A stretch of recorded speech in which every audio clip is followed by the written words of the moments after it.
There we go. Hey guys, it's Tim and this is Pro Wrestling Unlimited as we are here to break down everything that went down tonight at the Elimination Chamber. And I gotta say, to me, this felt like a roller coaster. It started off good, then it kind of dipped down a little bit and then wrapped back up there at the end. We've got Joel Pearl here from the Tim and Joel Call It in the Ring podcast. What's going on, Joel? One hell of a show. Like you said, ups and downs, but at the end of the night, I mean, I'm feeling it up. I know other people are going to feel differently, but I can tell you why this is a good thing.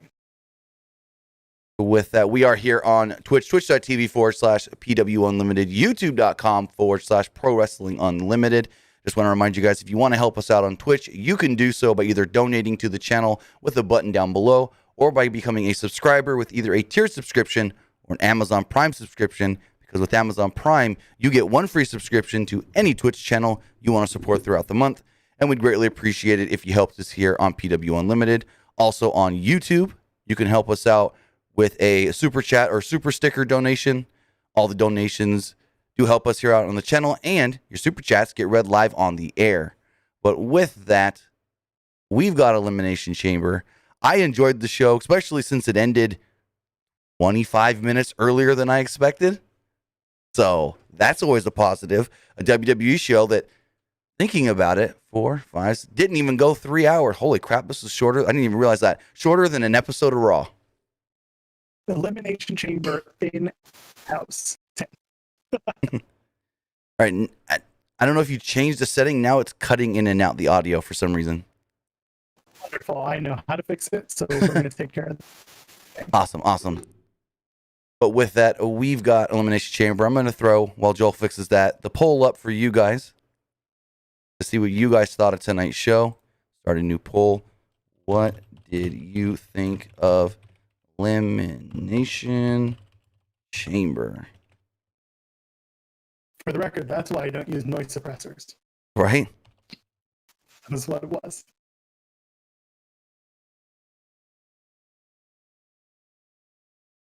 All right. So we've got the poll on Twitch. Pull the poll up on YouTube as the rest of you guys join in.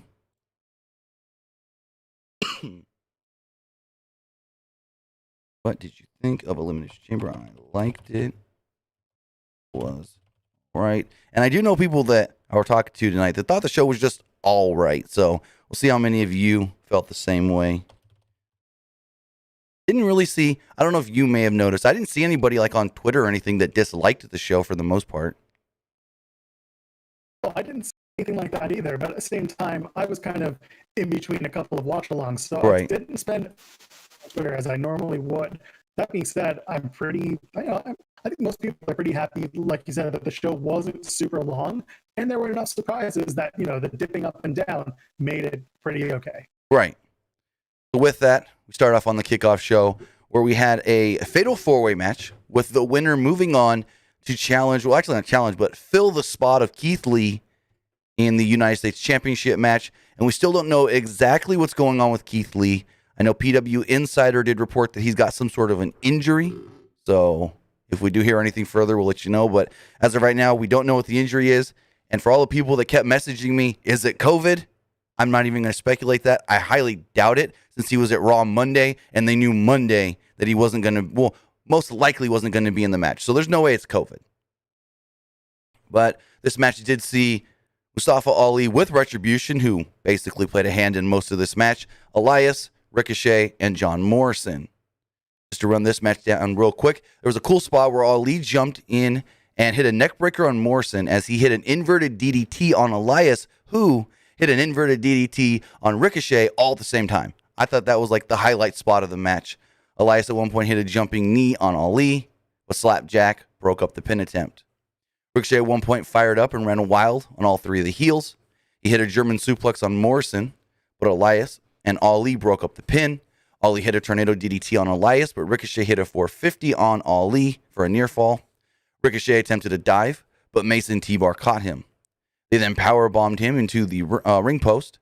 Ali was laughing at Ricochet, and then, well, he's got rolled up by Morrison and pinned. Kind of a anticlimactic finish there, but it got Morrison in the match. And I mean, any of these guys other than Elias would have been fine in that U.S. title match anyway, so I'm not too worried about it. It was a kickoff show match. Any thoughts? I mean, like you said, anyone but Elias was fine. I always make the joke that Elias didn't play the solos in his new record, and I still stand by that. That's a whole other can of worms. But the point being that bringing out Elias with these other three guys was just like one of these things is not like the other. But he based for everyone. He did his job, and at the end of the day, having Solo go in and win the match, it made perfect sense to me. I had a theory that Ms. Morrison and Morrison's wife, who may or may not be on her way to WWE, would be playing a big role tonight. But we're kind of there. We're on the right track, I think. I mean, she did tweet out, she's like, hashtag WWE Chamber Day. I think that's the first time she's actually sent out a tweet promoting a WWE event on the same day and stuff like that. So, very telling. She's proud of her husband and his best friend. So as we move on to the main card, the main show started off with the SmackDown Elimination Chamber match. Daniel Bryan, Cesaro, Jey Uso, Kevin Owens, Sami Zayn, and King Corbin. And if I'm going to be honest, I felt like, and I said it earlier, show ended early. I felt like both chamber matches, and I'm going to pull up on the Wikipedia just to see because I didn't get the times. These chamber matches both felt short to me. Elimination Chamber. The opening of this chamber match felt like they let it go for a little bit because it was Bryan and Cesaro. But Yeah. But overall, I felt like quick. Yeah, because overall, let's see. This chamber went 34 and a half. The other chamber went 31. So significant time, but I think we're just used to like chamber matches going 40 minutes, if not close to an hour. Yeah, and I think a lot of us sat there saying like, oh, someone like Jeff Hardy in the main event match was there for the majority of it. Someone in my watch along was saying, oh, he's been in this match for 30 minutes. And I'm like, I don't think it's even been that long. Yeah. This match hasn't gone 30 minutes. He couldn't have been in for 30 minutes if the match only went 31. Exactly. And he was third out. So yeah, he could have maybe been in there for 20, 25, but not even 25 maybe. But as far as the SmackDown Chamber went, we started this off with Cesaro and Daniel Bryan. And I was like, dang it, because I wanted them to be the final two and have to really fight it out. But it's all good. We got a good long sequence with them here early. At one point, Sami Zayn's pod was ready to open, and he said, no, I ain't going in there. The referee forced the documentary crew to go to the back. Zayn was furious, and the referees still were trying to get him to come out of his chamber. Daniel Bryan and Cesaro were the first two in, like I stated, and they had a good sequence together. At one point, Bryan locked on an armbar, but Cesaro countered into a near fall. Cesaro rocked Bryan with an uppercut and followed up with a delayed vertical suplex for a 2. King Corbin was the third person to come in, and he slammed Cesaro into the pod to beat him down. Corbin missed a charge in the corner, and Bryan hit a running dropkick on both men. Cesaro avoided a series of running uppercuts. Like I said, when Sami Zayn was ready to come in, he didn't want to come in, even though Corbin's like just standing there going, okay, I'm going to get you as soon as you come out. Sami's like, nope, I'm holding this shut. But Cesaro was able to get in there and rock him with an uppercut from the other side. So Sami tried to be, I guess you could say, sneaky, but wasn't looking from behind. Zayn attempted a haluva kick on the outside of the ring on Daniel Bryan, but Bryan moved, and Zayn kicked Kevin Owens' pod. Corbin took over and hit a superplex on Bryan. Zayn recovered and hit a tornado DDT at ringside on Cesaro. Corbin at one point briefly took over, but Cesaro fought back. He hit a twisting uppercut and a giant swing. Cesaro then locked on a sharpshooter to eliminate Corbin. Kevin Owens came out next, and Sami Zayn tried to play the "we're old best friends" card. They don't like you, they don't like me, how about we work together? And Owens is just like, how about not? And he threw Sami right into the pod. I thought that was funny. I mean, it plays perfectly into the Sami Zayn character. I'm going to do anything I can to get the odds on my side. I know it's not going to work, but why not try? And also, it adds to the whole, Sami Zayn is the world is against me gimmick. And it was perfect. It was trying to get someone else to join him in his fight against everyone else. And of course, it's his best friend, Kevin Owens. Perfect. I loved it. So after he dispatched of Sami Zayn, Owens ran wild on Cesaro. Bryan jumped on Owens' back with a sleeper. Owens hit a senton onto Cesaro with Bryan on his back. Zayn and Owens fought on the turnbuckle, top turnbuckle, top rope, and Zayn attempted a crossbody, but Owens avoided and hit a super kick. Jey Uso would be the final man to come in, and commentary was like, oh, just convenient for Jey Uso to be that final one, which it really didn't matter. They played it up like it was supposed to matter, but in the end, it really didn't matter. The Owens and Uso traded shots. Owens took over and sent Uso into one of the pods. Owens hit a moonsault from the top of the pod, and I guess the new thing is Kevin Owens just likes to jump off stuff. I mean, he's going to get... no matter what match he gets at Mania, I think he's going to try to push to jump off that boat. 100%. He's been pushing for it since last Mania. Right? When they got moved into the PC, he was like, I'm going to jump off of, and he just spun around real quick, and then he pointed at the first thing he saw, which was that giant sign. And he was like, I'm going to jump off that. Right. And they were like, hey, sure, make it safe. And that's the thing. Kevin can make it safe, so why not let him do it? Exactly. Zayn attempted the Huluva kick, but Owens avoided and hit a stunner to eliminate Sami Zayn. Zayn left the chamber, and Uso slammed the door on Owens' arm to trap him. Uso then hit a series of super kicks on Owens as he was trapped. He then hit a big frog splash and just eliminates Kevin Owens early. And I go, would have expected him to be in longer, but maybe he can. I don't know if this is what they'll do, but maybe they can transition from Kevin Owens and Roman Reigns to Kevin Owens and Jey Uso maybe doing something at Fastlane. They gotta fill that show in 3 to 4 weeks. Uso attempted a dive, but Cesaro rocked him with an uppercut. He followed up with an elbow from the top for a near fall. Bryan and Cesaro traded some shots in the middle of the ring. Cesaro attempted an uppercut, but Bryan countered with a backslide for a near fall.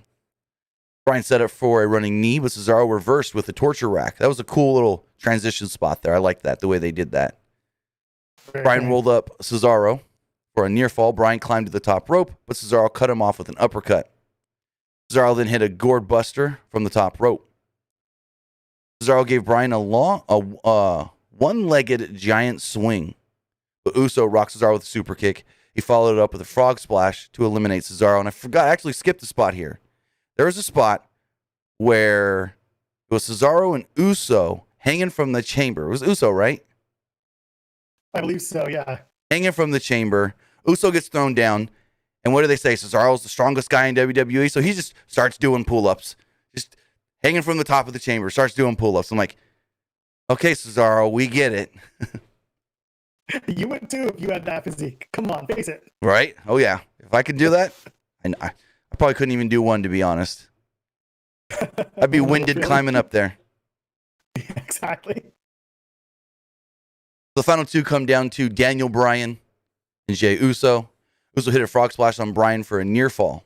Uso then attempted a frog splash from the top rope, or the top of one of the pods, but Bryan moved. He then hit the running knee on Uso to eliminate him and win the Elimination Chamber, and we immediately go into Roman Reigns. I thought maybe they'd do not the smart thing, but the nice thing, and move this to like later in the night, give Bryan time to cool down and get his wits about him. Nope. Roman Reigns coming out. So what are your thoughts on the first chamber match? It was a really good match with a lot of really interesting and fun spots. One of the things that I really enjoyed was doing the Sami Zayn, close the pod, keep it closed. But one thing that really bugged me was that so many of the camera angles and the camera cuts tonight were really bad. And yes. They were talking offline about people's, expectations on Twitter and how people felt. And like, it wasn't, the problem wasn't the matches. The problem was how the production was being handled. And it wasn't being handled well. So you had those quick cuts. One thing I did notice was that while they were doing that Sammy keeping the pod closed gimmick, the back of the pod, the panel was starting to come loose.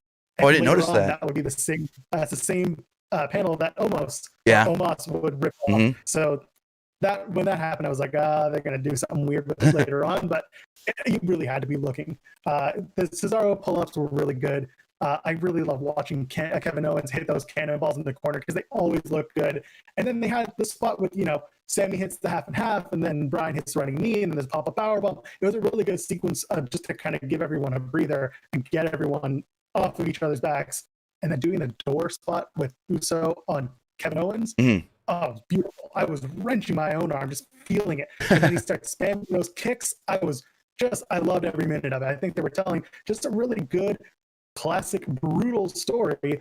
And even when Uso was being swung into the chain link by Cesaro, that's brutal stuff, but it's so good because it's just that's what you need in a match like this. You need to be telling that story. And swinging a man from one knee, from one leg, good God, I would be in so much pain. So they did a lot of really good stuff. But going on about having Bryan face Roman right away, it's the tribal chief. True. He hasn't had a regular match in his entire championship reign. Every match has a stipulation. Every match is to his advantage. There is no reason for them to allow Bryan to breathe. You take him, you smother him, you win your match, you get paid, you go home. That's the Roman Reigns mentality, and I love it. And at Mania, as we'll get into in a minute, it's going to be one of those matches where it's going to be straight up match, just no gimmicks, just a straight up one-on-one match. That's what I want. That's what I'm looking forward to happening. Now, I do have to knock Corey Graves slightly here. Corey Graves said Roman Reigns doesn't have to defend the title tonight. Yet, correct me if I'm wrong, didn't Paul Heyman say Roman is contractually obligated to defend the title on all big shows, but doesn't have to in the chamber, hence why he's not in the chamber?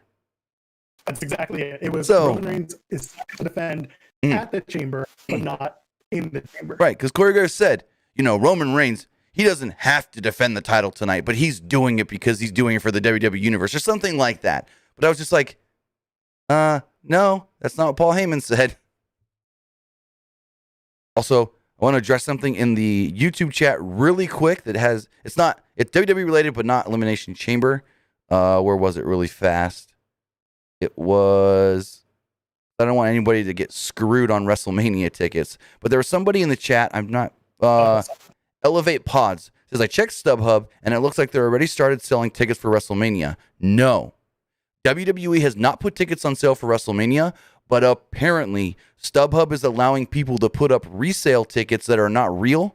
So please don't try to buy tickets on StubHub because WWE has, not put tickets on sale, and last I heard, they haven't even configured the seating and how many people they want in the building for WrestleMania. So if you go, StubHub's got tickets, I'm going to buy them, you're going to then maybe be out of money.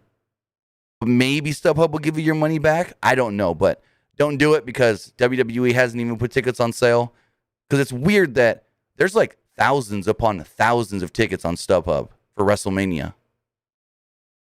Feels like people are selling their tickets from last year and somehow maybe I didn't think about that. Yeah, because they weren't scanned. None of those tickets were scanned in. Therefore, they're all still technically valid. I don't work in ticketing, so if I asked a friend of mine who does, that might be the answer. I can ask and get back. But yeah, if you're trying to get tickets, don't try yet, like you were saying, because there's nothing to be sold. Right. I didn't think about maybe trying to resell last year's tickets, but either way, half of those seats are going to be unavailable. Actually, yeah, if they do 30,000, if they try to do 30,000, then about 60% of those, 40% of those seats are going to be unavailable.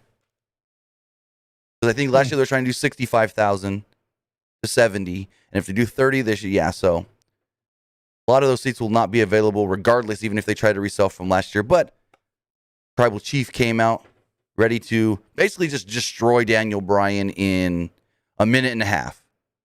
And who expected more? He came down. Bryan tried to put on the S-lock after a spear. Roman's powered out of it, slammed Bryan down, and beat him down to pick up the victory. But then, as Roman Reigns got to his feet, he was met by Edge with a spear. Now, this made sense, but a little bit didn't to me. Because Edge did say, I'm going to wait till after Elimination Chamber and see who comes out of both matches the champion before I make my decision. So, I guess Roman spearing him on Friday pissed him off enough to go, I don't care about WWE title anymore. Screw it. That's the only explanation I have. Yeah. Is that after what happened, because he said that well before the end of the night when Roman speared him at the end of SmackDown. And that I wish Edge would have said something online or on Twitter, whatever, been like, oh, forget this. I'll make my decision when I want. I don't have to wait. But then you kind of show your hand a little bit further. But with that, it has been confirmed. The first official match for WrestleMania is Edge versus Roman Reigns with the WWE Universal Championship on the line. Now, the question is, who wins this match. If you're going to predict it a month and a half out, who wins that match? That's, for me, a very tough one, because at first thought, I go, Roman Reigns wins. But this whole story goes full circle if Edge wins, and it's actually like the perfect story. So. And that's the beauty of what we're dealing with. Yes. This isn't where we're saying, oh, it's got to be this guy. It makes perfect sense. It's blah, blah, blah. No one deserves to beat Roman Reigns right now. There is no star big enough to do it. Edge isn't even that big of a star. And the only way that I see Edge winning is if he has a little bit of help, and he's the ultimate opportunist. True. That's the only way I see it. Other than that, like you said, it'll be 10 years to the day since his retirement on night 2 if they do it. There's a lot of really cool storytelling that can go, and that's an Edge thing to do. Like, I can't see Roman losing, at least not clean, not easily. Mm-mm. That's the hard thing. Like you said, to the day, 10 years, and that's why I said it comes all full circle. But it's like they've built Roman Reigns up so strong that yes, Edge, it would be cool, but as much as I'm like, get the title off of Roman, he's had it for long enough. I almost don't want to say that. I like him as the champion and think that they can go farther and do a full year, if not a year and a half, and do Mania next year where he finally loses the title. I think the problem with that is it gets a little old because people are going to start figuring out, like I said, all of the matches he has have some sort of match to it. He needs to have a one-on-one match to show and be proven that without those extra steps in front of him, without that help, he's not champion. But if he loses and then dominates in a one-on-one rematch, then there's actually space to tell that story that, okay, this Roman now is dominant. He's gone back, he's learned, he's adapted. Now he will absolutely destroy everyone until maybe Mania next year, where maybe a cousin of his who currently has a TV show about being young. That guy. Going forward, Michael Cole and Corey Graves again. They at first assumed Edge was choosing to face Roman Reigns at Mania. I mean, if the pyro under the sign wasn't enough for them, then we finally said, oh yeah, that is the match. We have got official word. In the back, Sonya Deville was with 24/7 champion Bad Bunny. The Miz approached him and basically said how he and Morrison should have been the special musical guests on Saturday Night Live. Bad Bunny, I guess, mocked Miz for not being a champion, which, well, Miz is a bigger champion than Bad Bunny now. And Miz shoved him, Bad Bunny slapped him, and when Miz turned around, there was Damian Priest. So I liked this a lot because to me, it made people think, oh, they're just going to continue Miz, Bad Bunny, John Morrison, Damian Priest, all that, whatever. So when you're like thinking at the end of the night, is Miz really going to cash in and be the WWE champion? You're like, well, is he? Because they're still doing the Bad Bunny stuff. So I like this as kind of like a, what's the word I'm looking for? Switch and bait or bait and switch kind of thing. Yeah, it could be that. Yeah, it could be. Because it was kind of like, hey, look at this is the direction for Miz. He's not going to do the other thing you think he's going to do because this is where he's going. So I still think we get the Miz Morrison, Bad Bunny, Damian Priest WrestleMania tag match, and this was all just to put the title on Bobby Lashley. So then Drew gets that shot. Yeah. So we'll talk about that more once we get to the end, but I like that they did this here to kind of swerve us in one direction and not think of where they were actually going. And kind of weird to praise WWE on something like this. Yeah. I mean, we talked about it on our show on Tim and Joel Call It The Ring, where not only is Bad Bunny being gold, that's one thing, but with The Miz, we talked about how he gave that impassioned promo, that very serious promo, and I said to Tim, he's going to cash in this weekend. There's no other way, because that is The Miz did the same thing the first time he cashed in, the 10 years ago when he cashed in, it was the same thing. Whenever Miz is trying to be serious Miz and win a big match, that's what he does. He suddenly goes super serious Miz, and super serious Miz wins matches. So I wasn't shocked that was gold, especially having the camera pan out and then back, and it's Damian Priest who's there after Bad Bunny had just slapped Miz. I really, really like that. Priest just being like, get out, go away. That's it. Exactly. So going forward, we did have a triple threat match for the WWE United States Championship. Bobby Lashley with MVP on a crutch. So MVP. So The rumor is MVP was sent to Alabama on Tuesday to get his knee checked out for possible surgery. MVP tried to dispute it on social media, but he's still out here with a crutch. So he is injured. We don't know the extent of the injury, but he is dealing with some sort of a knee injury. John Morrison, again, was in this match because he earned the shot on the pre-show. And, again, another interesting note, Morrison came out by himself, no Miz. So, go for it. I was gonna say we're getting closer to this whole like just playing this part where Jomo, the Miz, the U.S. title, the Lashley, the whole thing, everything's gonna intertwine. Everything's gonna come together. It's really, really something. Lashley dominated the early parts of this match. He tossed Riddle to the floor and knocked Morrison off the apron. Lashley picked up Morrison in a torture rack and ran him headfirst into the ring post. At one point, Riddle tried to jump off the steps, but Lashley caught him and gave him a huge suplex. Riddle and Morrison spoke on the floor and came up with a quote-unquote game plan. They worked together, but Lashley quickly recovered. And I like how Lashley, again, just looked like a beast here. Even though he wasn't winning, they still made him look strong because that's what the plan is. And like I was talking with Joel off air, you know, the last person they made look this strong was McIntyre before he won the Royal Rumble. So all playing in. So Lashley charged at Riddle at one point, but he avoided it and sent him to the floor.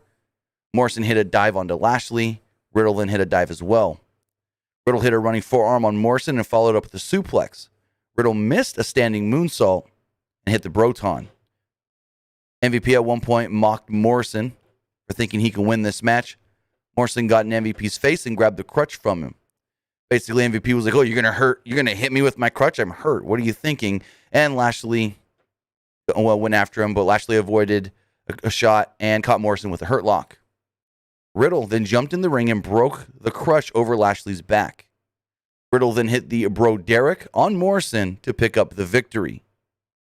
So with that, Matt Riddle is now the United States champion. And again, that's why we need the triple threat, so Lashley can lose the title, but not get pinned. Now here's my question. Do you think it was always Matt Riddle winning the title? Or could it have been Keith Lee, but they had to shift because Lee's out with an injury? I actually believe that it was always going to be Matt Riddle. That's what I was thinking too. They've been playing that game for long enough where it was Riddle getting the best of the Hurt Business, the Hurt Business getting the best of Riddle, and then Keith Lee was just kind of thrown in when he was healthy and then taken out again with this injury that he's got. It was always going to be Riddle. Unfortunately, Keith Lee was just going to be the guy taking the pin at that point. So it'd be better that Keith Lee wasn't in that match if you're a fan of Keith's. With that in mind, you know, things like the floating bro and then right into Starship Pain, watching Morrison and Riddle team up looked a lot better than watching, say, Riddle and Lee team up, which I know they've done in the past. But like just watching the two high flyer kind of medium-sized guys do that on a big man like Lashley, I think it looked a lot cool. I'm a fan of that. But yeah, with Riddle was going to win. They've been wanting to build him up, and you know, whether you love him or hate him or find personal issue with him, it was just the reality. Riddle was going to win the U.S. Championship. Oh, yeah. And I'm going to say this right now. I've been told by multiple people, Vince McMahon really likes Matt Riddle and thinks he's hilarious. So Triple H felt the same way. Triple H always felt that Matt Riddle was really good in the ring and super funny. Vince feels the same way about him, so it was inevitable he finally gets this big moment. But Riddle's the type of guy who will throw you into the pool fully clothed. And that is Vince McMahon's heightened, like, apex idea of comedy. So, of course, that's just the way he is. But when I say we went on kind of like a roller coaster ride, here's when we started to dip down a little because they, I think, overbooked this women's tag title match, in my opinion. They tried to do too much. On commentary, Graves pushed the idea that Belair can't trust Sasha Banks, that she always turns on her partners. But it was her partner that turned on her last time. Bayley turned on Sasha. So, again, Corey Graves, continuity. The recap to Reginald pinning Nia Jax on SmackDown and Michael Cole calling it a vintage victory. And I saw somebody on Twitter try to explain this, why it's a vintage victory. Because Reginald deals with wine, and wine is supposed to be considered vintage and old. So that's why it's a vintage victory. Are you the one that said that? Oh, it was, wasn't it? I was trying to tell you that.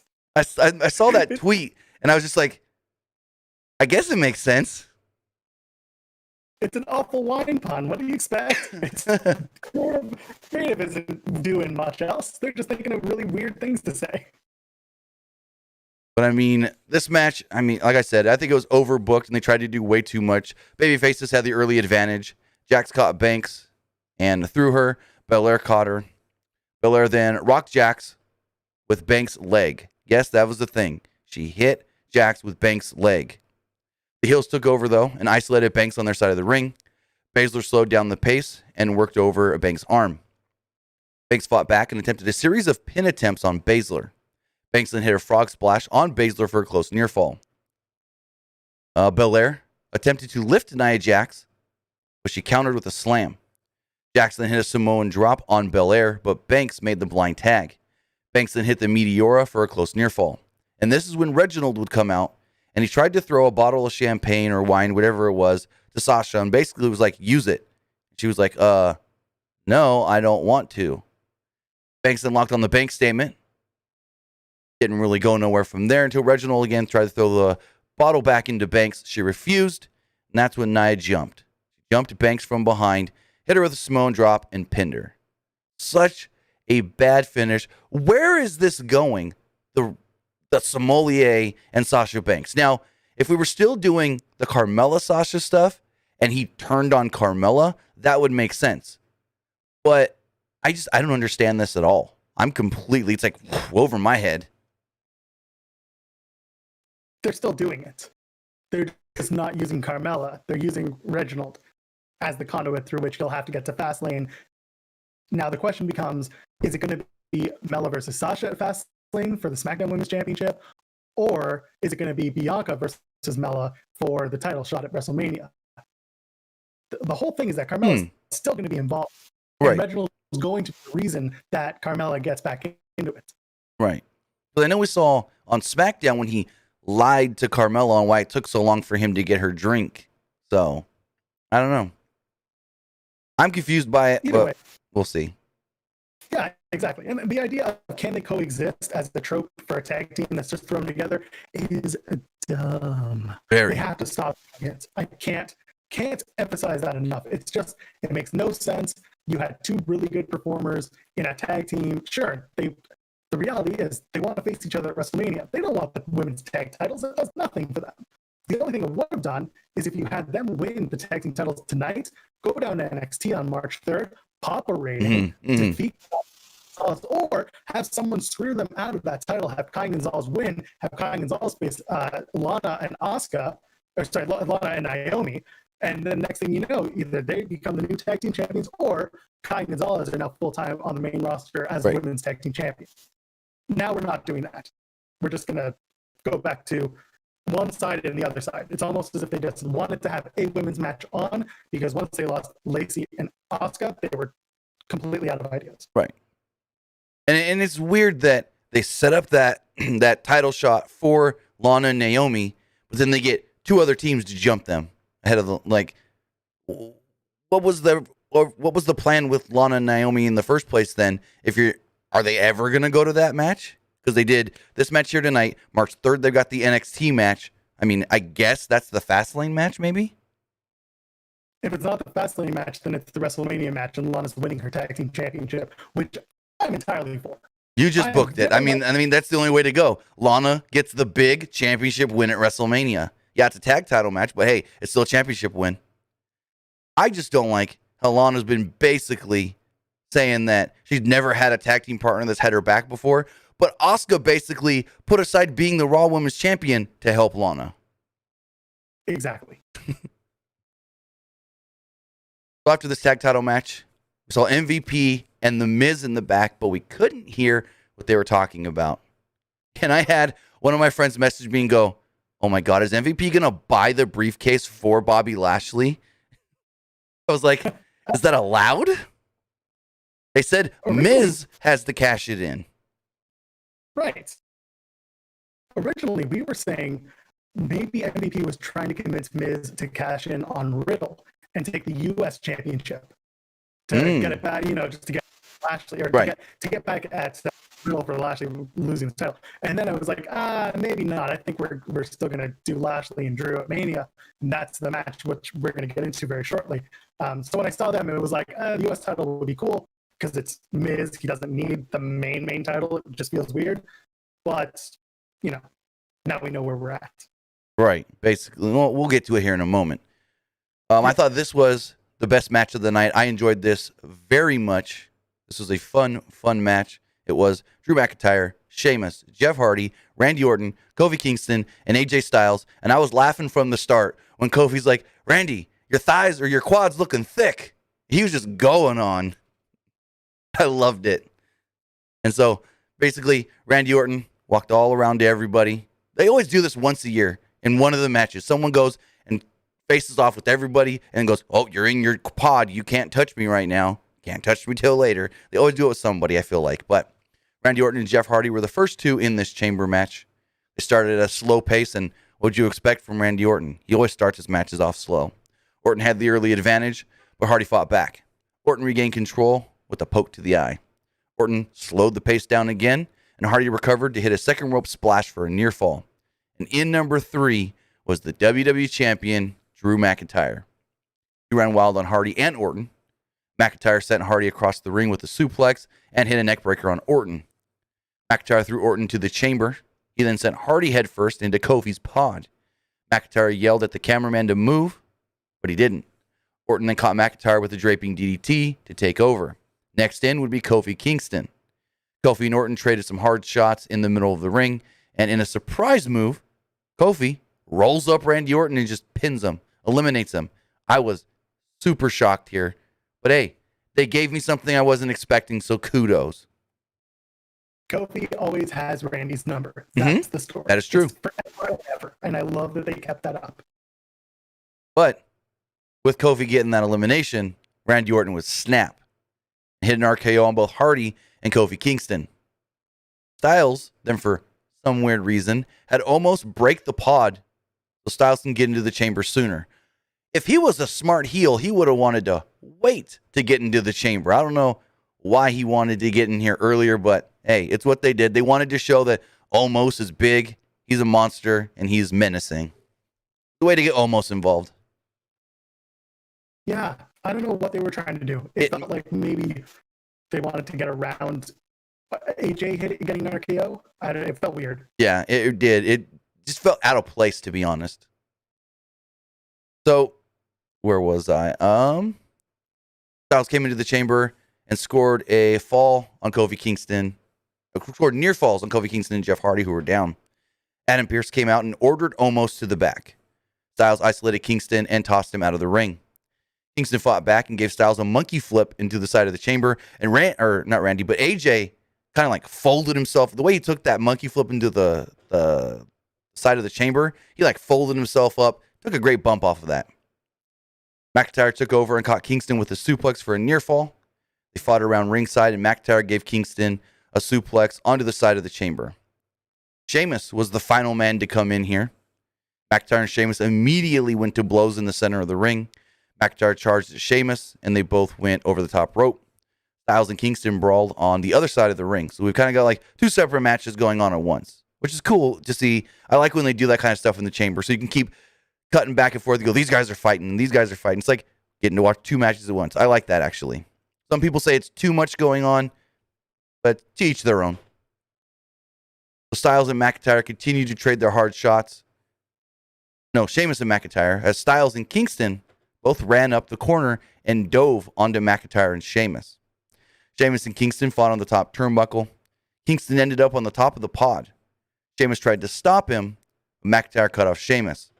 McIntyre gave Sheamus a superplex, as Styles and Hardy gave them a double powerbomb, got that old Tower of Doom spot. Kingston then dove off the top of the pod onto all four guys at ringside, or in the ring, actually. Kingston rocked Sheamus with the boot. He attempted a dive, but Sheamus caught him. Kingston escaped, but Sheamus hit the bro kick and pinned Kofi Kingston. Hardy ran wild and hit a twist of fate on McIntyre for a near fall.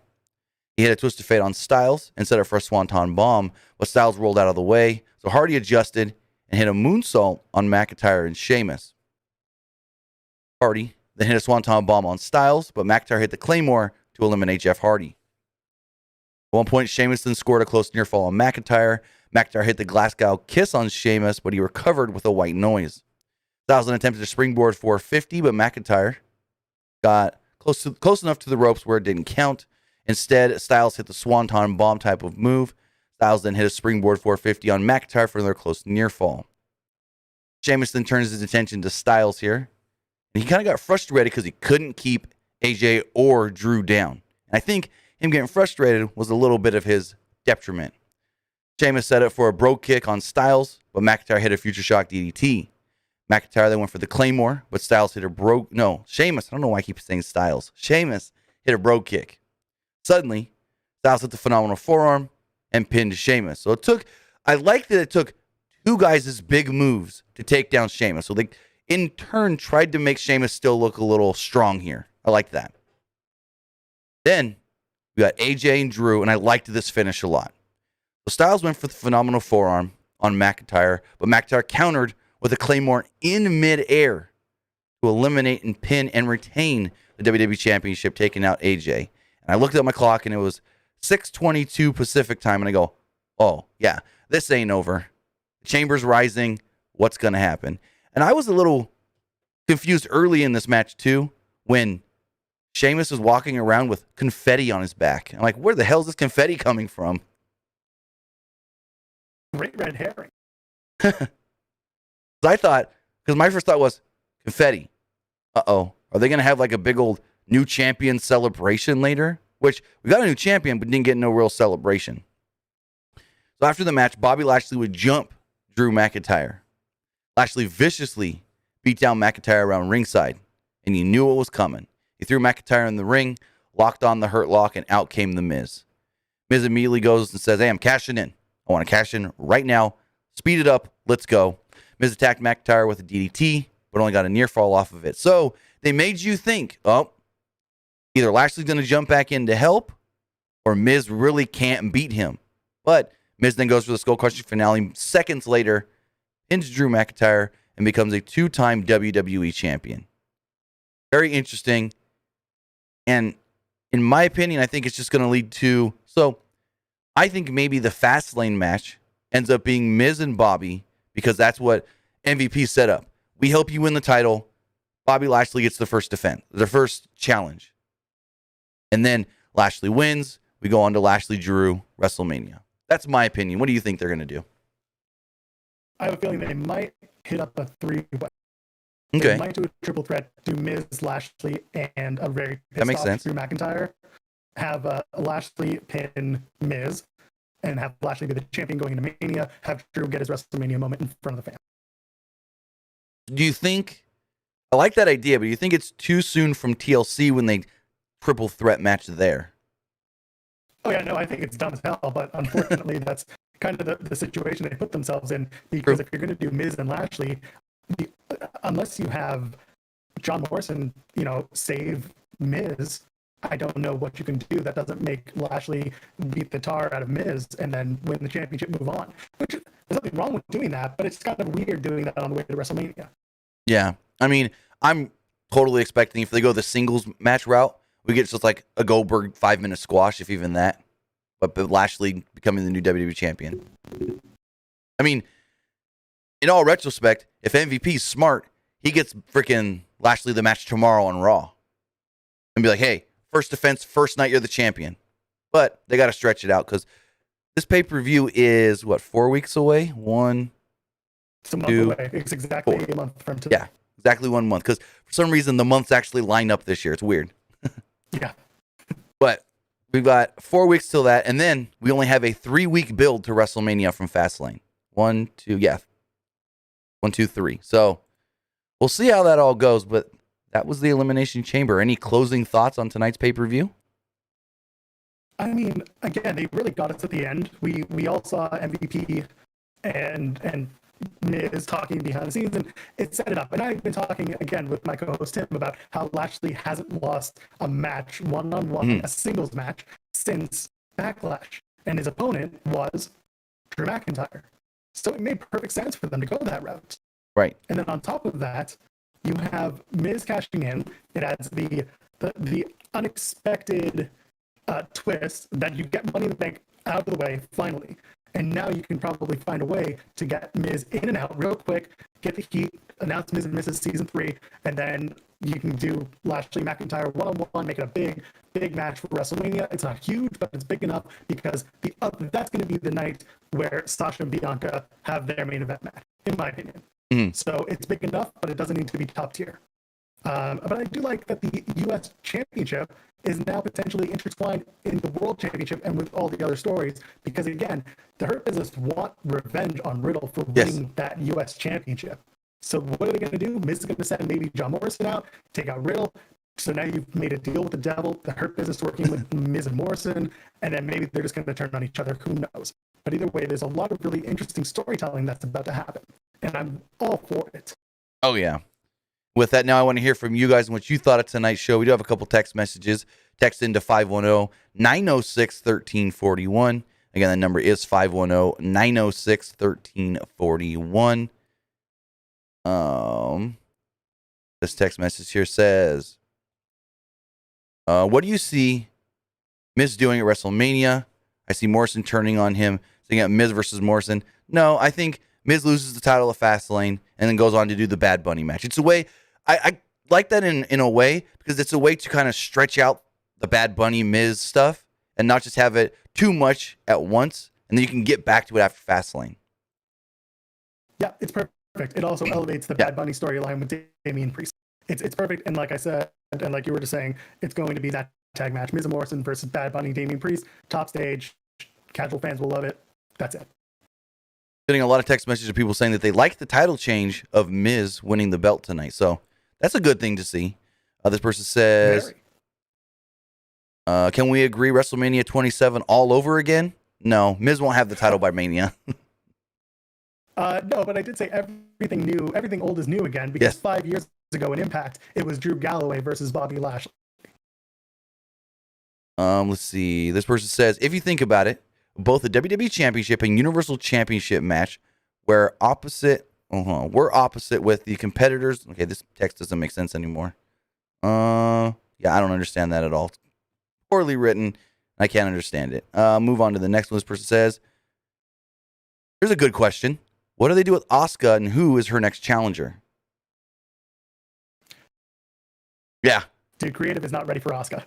That's all I've been saying. I don't know what to do. Like I said, you can get Taya to come in, have a big first night, take that title off of Asuka, and then Jomo wins the U.S. title, Miz as the WWE champion, at least for a couple of weeks. Have them like reign over Raw, look real, just powerful and also full of themselves. And then what Taya does after that, I don't know. And that's the problem with booking, is that whenever you think you have the right idea, start asking yourself, what do you do for the next 3-4 weeks afterwards? And if you don't have an answer, I don't know what to tell you. A couple more text messages here asking what happened with the Asuka stuff. Basically, Lacey Evans is really pregnant for reals. It's not Ric Flair's baby, even though he said, "Who's your daddy?" like 4 times. And she can't wrestle. It was weird to me that on the pre-show, Charlie Caruso goes, who can you see stepping in and taking that spot of Lacey Evans in this match tonight? It's like, huh? At one point, they had to still think that match was going on. Yeah, it was a really last-minute decision. I don't know where it came from. That, and again, it was promoted up until like 2 o'clock Eastern on WWE.com and on socials. And then something was pulled and never discussed again until the pre-show. I was told before the pre-show, Asuka's not wrestling tonight. I was like, okay, that makes sense. You don't have anything that's going to actually make sense for her as a replacement. Pull the match. But then when they started talking about it on the pre-show, I was just extra confused. It's a case of one hand not talking to the other one.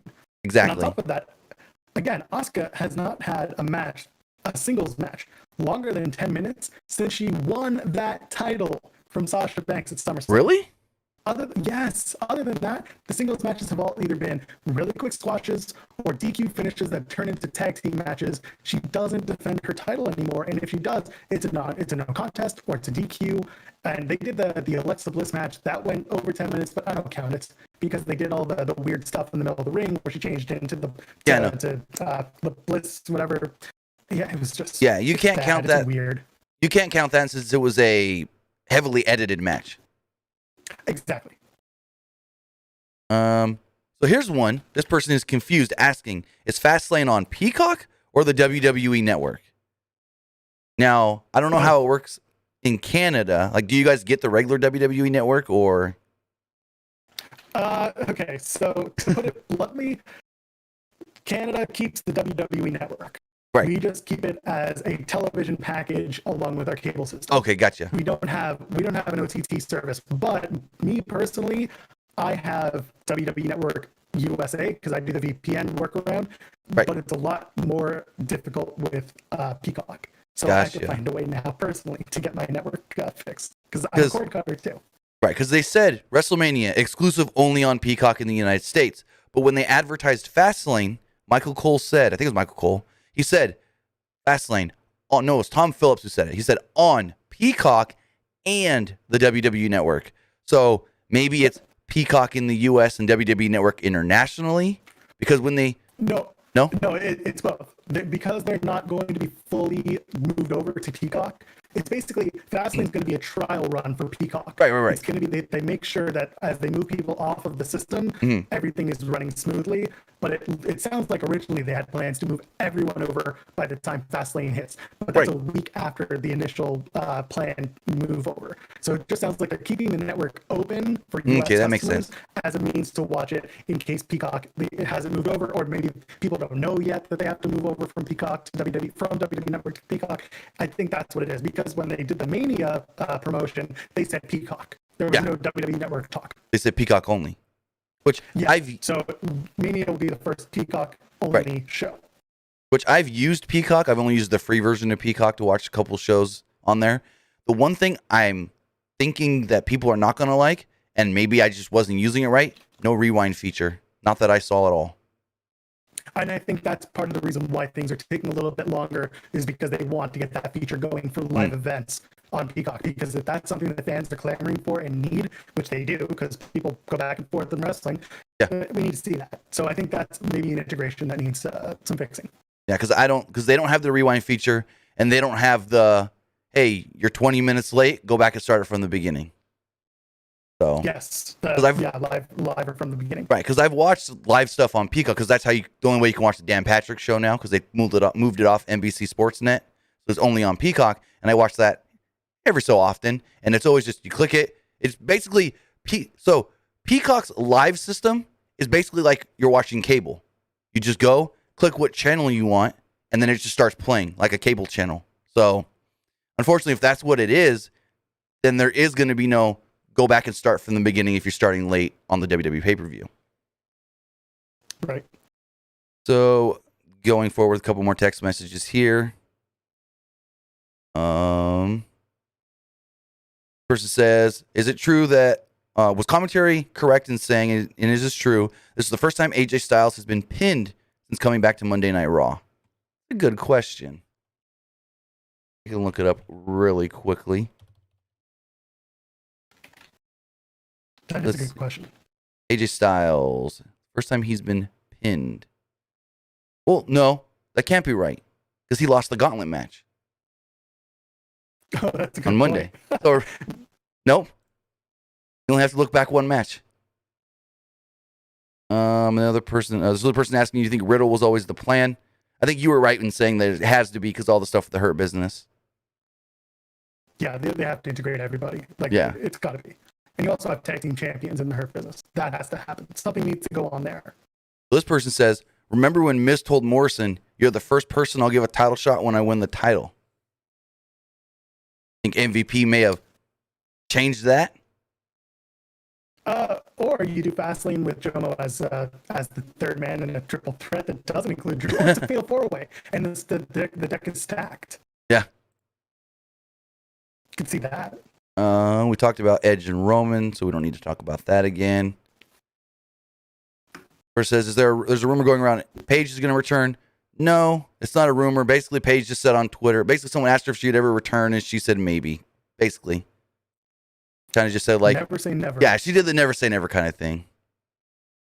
I think it was, will you ever return to the ring? And I think her response was, and I could be wrong, but I think I saw her say like, we'll see or something. Yeah, that's so basically it's when I leave WWE, maybe I can go do one more match somewhere else. Get someone else to clear me. Yep. Another person asking about Asuka. We don't know. Here's a question. Do you think they can surprise everybody and have Bobby Lashley win the title and then Brock Lesnar show up to challenge him? I doubt it. Brock's not working until people are back in the stands. We'll put it like that. And I'm not talking 30,000 in a 65,000 seat venue. No, he's not moving back until everyone's back and he gets a nice cut of the house. Sorry, folks. So this person says, if your theory is correct, do you see Bobby Lashley being a long-time dominant WWE champion? Possibly like Roman Reigns, going out there and having the Hurt Business help him to always retain the championship. I could see it, but I don't think they would do that on both brands at the same time with their world champions. Yeah, he's going to hold that title for a month and a half. Honestly, that's basically what I see. To be honest, he wins it at the pay-per-view at Fastlane, and then Drew beats him at Mania to get it back and get that big WrestleMania moment in front of fans. I think that's what it is. Yep. And is there room to keep that going through the summer? You can have him pick up the championship during the summer months when things are lower. He can have a dominant reign then. Maybe the next person in line takes it off of him. Could be Keith Lee by then. Who knows? But Lashley right now is not going to have a dominant long title run. But in the future, could be. He's getting up in age. He's ready to go. Yeah. But with that, that was our review of WWE Elimination Chamber. I want to say thank you guys for joining us here. Twitch.tv/PW Unlimited, YouTube.com/Pro Wrestling Unlimited. Joel, where can they find you? Y'all can find me just below you there at Joel Pearl, JoelPearl. I understand my mic was a little weird for everyone tonight. I apologize. But if you don't see me here, you can hear me in all my audio glory over at youtube.com/TimandJoelPod.